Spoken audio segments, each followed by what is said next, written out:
Mark Cavendish, I can tell today was incredibly tough for you. You're clearly emotional. How did the race feel? That may have been the final race of my career. The cycling world was left stunned when Mark Cavendish appeared to signal his retirement at the end of the 2020 season. The announcement came suddenly and without warning, catching fans, teammates, and rivals completely off guard. The Manx Missile, one of the most recognizable and successful sprinters the sport had ever produced, found himself without a team, without direction, and seemingly at the end of a legendary career. For a rider who had dominated the world's biggest races for more than a decade, the silence that followed was almost as shocking as the statement itself. Behind the scenes, however, the warning signs had been building for years. Numerous reports suggested that Cavendish's abrupt exit was tied to a prolonged and deeply personal battle with depression. That struggle was intensified by a series of violent crashes in 2017 and 2018, incidents that not only left physical scars, but also eroded his confidence and sense of invincibility. On top of that, ongoing complications from the Epstein-Barr virus drained his energy, disrupted his training, and made it nearly impossible to reach the explosive form that had once defined him. Each setback chipped away at the rider who had once seemed untouchable in the final meters of a sprint. Once feared and unbeatable, Cavendish now looked fragile, physically exhausted and mentally worn down by years of pressure, expectation, and disappointment. Victories became rare, then disappeared entirely.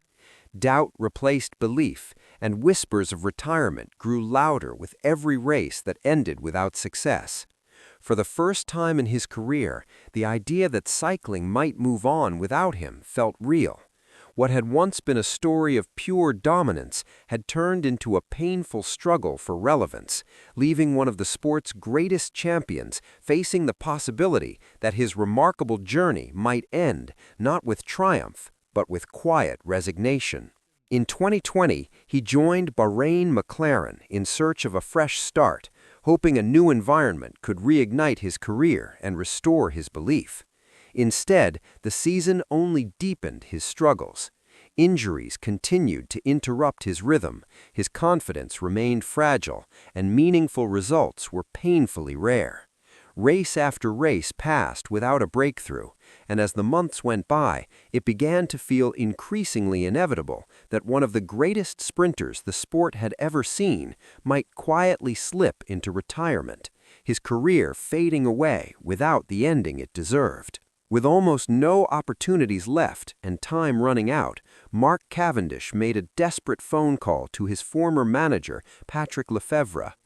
The two shared a long history built on trust, success, and mutual respect, and Lefevre was willing to listen. However, reality quickly set in. His team's budget for the season had already been finalized, leaving no room for an additional contract.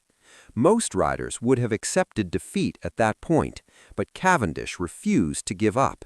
In a last act of determination, he proposed an unconventional solution. He would personally help secure outside sponsorship to cover his salary, simply for the chance to race again and prove he still belonged at the highest level. Lefevre agreed to the proposal, and what followed happened with remarkable speed. Within a single week, the paperwork was completed, the sponsorship secured, and Mark Cavendish was officially back with Deceuninck Quick-Step, the famous Wolf Pack, a team that had once been the perfect home for his explosive sprinting style. The move felt almost unreal. Just months earlier, Cavendish had been staring at the end of his career. Now he had been handed one final lifeline by the people who knew him best. Later, Patrick Lefevre would openly admit that the decision was guided more by emotion and loyalty than by cold, rational calculation. On paper, the signing made little sense. Cavendish was 36 years old, coming off multiple difficult seasons, and had not won a race in nearly 3 years. Expectations inside and outside the team were deliberately low. Many observers viewed the deal as symbolic, a respectful gesture to a former champion, rather than a serious attempt to rebuild a winning sprinter. Yet behind the scenes, something had changed. Free from pressure and grateful simply to have another chance, Cavendish approached the 2021 season with a renewed sense of purpose. His motivation returned, his confidence slowly rebuilt, and his physical condition began to improve race by race. Then, finally, the breakthrough came. Cavendish won again, claiming his first victory since 2018 and ending a 3-year drought that had nearly defined the end of his career. The win was more than just a result, it was proof. Proof that he still belonged in the peloton, proof that the Wolfpack's faith had not been misplaced, and proof that Mark Cavendish's story was far from over. What followed was nothing short of extraordinary, a revival few believed was possible. Cavendish arrived at the Tour of Turkey with little fanfare, yet once the racing began, it was clear something special was happening. He dominated the sprint finishes, winning 4 stages and displaying the same raw speed, positioning, and killer instinct that had once made him unbeatable. He added another victory in Belgium soon after, further fueling the sense that this comeback was no coincidence, it was real. Even so, doubts remained. Because he had joined the team late and was not originally part of the long-term plan, expectations stayed modest heading into the Tour de France. Cavendish hadn't won a Tour stage in 5 years and hadn't even lined up at the race in the previous 2 seasons. For many, simply seeing him on the start line felt like a bonus, a nostalgic return rather than a serious threat. The idea that he could contend against a new generation of faster, younger sprinters seemed unrealistic. Then, everything changed. Against all odds, Cavendish shocked the cycling world. Stage after stage, he delivered flawless sprints, perfectly timed, fearlessly aggressive, and unmistakably vintage. He outpaced riders half his age, reminding everyone why his name once inspired fear in every flat finish. By the end of the race, Cavendish had claimed 4 stage victories at the 2021 Tour de France and secured the iconic green jersey for the 2nd time in his career. What had begun as a last-chance opportunity turned into one of the most remarkable comeback stories in modern sports. Cavendish didn't just return, he rewrote his legacy, proving that greatness, when fueled by belief and resilience, can defy time, doubt, and expectation.